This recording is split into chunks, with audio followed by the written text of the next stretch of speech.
Tanganiquaises et Tanganiquais, très chers compatriotes, voici plus d'une semaine que je vous ai annoncé la tenue de consultations populaires de forces vives et politiques de notre province afin de recueillir à travers elles vos desiderata sous forme de cahiers de charges. Les dits cahiers de charges, mais transmis, ont contenu non seulement nos problèmes de société, mais également de propositions et de pistes de solutions. Après avoir reçu les administrateurs des territoires pour une prise de contact, les consultations lancées le 22 juillet dernier m'ont donné l'occasion de conférer pendant 4 jours avec 270 délégués représentants de chefs coutumiers, le groupe socio-culturel, le regroupement des partis politiques, les confessions religieuses, la société civile, les associations professionnelles, le patronat, les agences du système des Nations Unies et les associations sans but lucratif. J'ai réceptionné un total de 63 cahiers de charges qui m'ont été déposés par chacune des composantes ci-haut énumérées.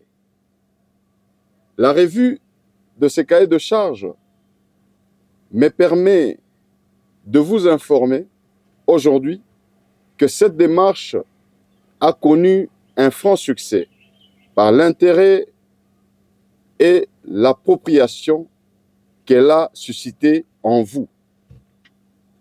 Aux yeux de ceux qui étaient sceptiques, vous avez démontré à suffisance votre adhésion à cette expérience inédite dans la gestion de la province, marquant ainsi l'évidence que le concept de gouvernance participative n'est pas un slogan de campagne. En revanche, elle devient lentement notre mode de gestion. À la clôture de ces consultations, toutes les composantes sont revenues avec une franchise sans égale sur ce qui affecte notre quotidien, notamment l'insécurité, la vétusté des infrastructures, le chômage et la multiplicité des services des différents endroits.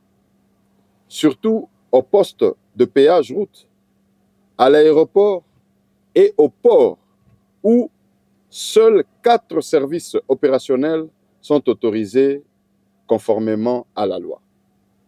S'agissant particulièrement de l'insécurité, comme dans le cas récent du village Tumbwe, où, accompagné de membres du Conseil de sécurité, pour m'enquérir de la source, le dégât humain et matériel causé par la faction Bitonto. J'ai apporté une assistance en vivre et en non-vivre. L'ère de l'impunité étant révolue, j'invite toutes les forces négatives ainsi que leurs commanditaires qui sévissent dans la province à déposer leurs armes, et c'est en déant 30 jours, et à revenir à la raison. Passé ces délais, les forces de l'ordre utiliseront tous les moyens à leur disposition pour anéantir les récalcitrants. Revenant aux consultations, je ne peux m'empêcher d'exprimer, pour ma part, une estime à l'endroit de toutes les parties prenantes au regard de sans élevé de patriotisme dans le chef de vos délégués.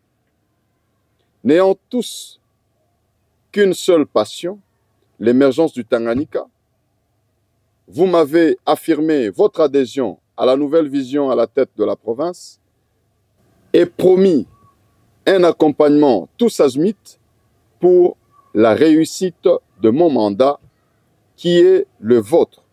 Je vous en saurai gré et vous réitère toute ma disponibilité à promouvoir davantage le dialogue constructif pour l'intérêt supérieur de la province. Comme rappelé aux délégués lors de consultations, si hier le gouvernorat était un lieu sacro-saint aux barrières infranchissables, aujourd'hui, ses portes sont ouvertes à tous ceux qui voudront m'y rencontrer pour des raisons touchant au développement de la province et suivant les formalités de service du protocole d'État. À ce sujet, point n'est besoin de vous rappeler la méthodologie qui sera nôtre et qui privilégie l'écoute de la base, les débats républicains et démocratiques ainsi que l'ouverture à tous, car, comme je l'ai dit et souligné, unis, nous serons forts et gagnerons ensemble les paris du développement de notre province du Tanganyika. Tanganiquaises et Tanganiquais, très chers compatriotes, dans quelques jours, l'obligation constitutionnelle m'impose le devoir de former l'exécutif provincial des 10 membres, lequel tiendra compte de la représentativité provinciale, du genre, de la compétence et de la probité morale. Avant d'entrer en fonction, mon gouvernement devra être investi par l'Assemblée provinciale à la suite de la présentation et adoption de son programme d'action dont les contenus seront enrichis par de propositions pertinentes recueillies au terme de consultations dès lors qu'elles y apportent une plus-value. Somme toute, je prends rendez-vous avec l'histoire et avec la population du Tanganyika pour qu'ensemble, animés par le courage de faire, de bien faire, qui nous anime tous, la réussite soit certaine et que le développement de notre province ainsi que l'amélioration du bien-être de tous ses habitants soit assuré. Wote pamoja tutaweza. Que Dieu bénisse le Tanganyika. Je vous remercie.